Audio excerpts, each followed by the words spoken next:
almost the first people who applauded Hitler's rise to power were the Arabs.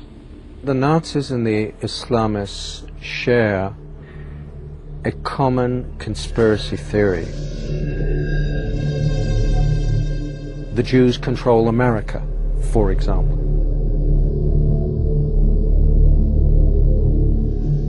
This is the way that it is portrayed day in, day out in the Arab media. مخطئ من ظن بأن أمريكا هي التي تتحكم في إسرائيل وقراراتها، إسرائيل المزعومة. لا، بل إن الصهيونية العالمية هي التي تحرك القرار الأمريكي على الريموت كنترول. If you believe all that, then you are engaged in a war of survival for your very existence. نواجه معركة أكبر بكثير مما تتصورون.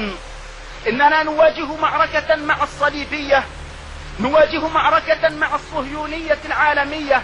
And in that sense it's identical to Nazi propaganda.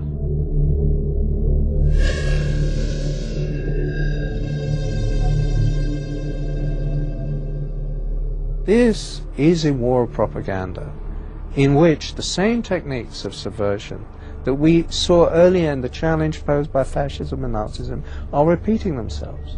The propaganda of Islam is very similar to the propaganda of Nazism.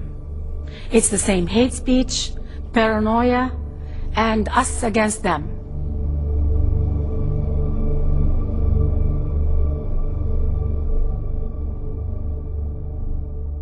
Here is a critical point that is generally overlooked. The anti-Semitism of the Nazis had a great appeal already in the mid-1930s to many Arab nationalists and Islamic fundamentalists. From the mid-30s, from 1936 on, Hitler and his propaganda sections made a great effort to win over the Arab peoples of the Middle East. We see that the undisputed leader of the Palestinian Arab national movement of the 1920s, 1930s and 40s, Haj Amin al-Husseini, the Mufti of Jerusalem, was a fervent admirer of Adolf Hitler. The Mufti was one of the founders of the radical Islamic movement, and Hitler saw at once that this man not only could serve his purpose, but wanted to serve his purpose. There is a very important meeting between Hitler and the Mufti of Jerusalem on the 28th of November 1941, of which we have a full protocol. And what Hitler explains is that this is first and foremost a war of extermination against Jewry, and he tells him to lock this secret in his heart. He is revealing it to the Mufti. It's extraordinary he should choose the leader of the Palestinian Arab National Movement for this revelation, which is in an official German document. It seemed strange to us that a Mufti who was not a pure Aryan was being received by Hitler. But they said, no, we have the same goal, which is the extermination of the Jews. The Mufti was sent to the Balkans, where he raised a Bosnian Muslim SS division.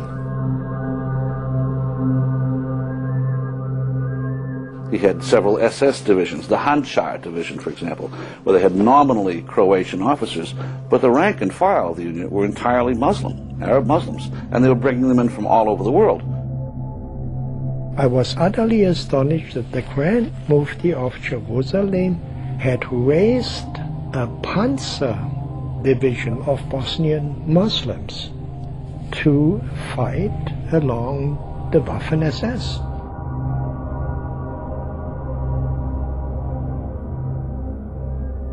The fanatic Muslim world and Hitler both agreed that no ideology can exist beyond theirs.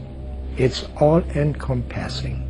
A secular dogma like Nazism is less dangerous than this Islamofascism that we see today.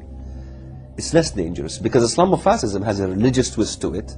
It says God the Almighty ordered you to do this, not the Führer, you know. So it is way more dangerous. It's trying to grow itself in 55 Muslim states. So potentially you could have a success rate of several Nazi Germanys if these people get their way. Hitler's gone and dead. The German people are not the Nazis of 1944. But the Muslims have never wavered in their goal, which really is, if they possibly could, to kill all of the Jews. I'm convinced of that. If radical Islamic fundamentalists had their way, we would have another Holocaust. There's absolutely no doubt about that. If Al-Qaeda could produce it, they would. But what begins with the Jews never ends with the Jews, as the West, and Europe in particular, is slowly but surely beginning to understand.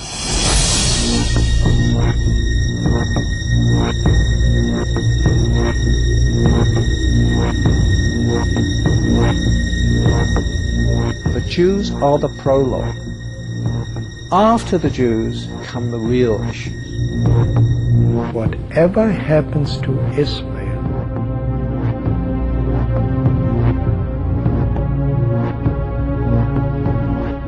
eventually is going to be the fate of the world.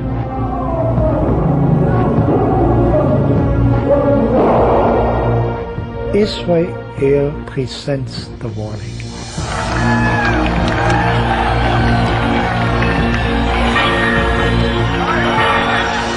Islam is superior than the Jews, than the Christians, than the Buddhists, than the Hindus. The only deen Allah accepts is Al-Islam. And whoever seek any other deen apart from Islam will never be accepted.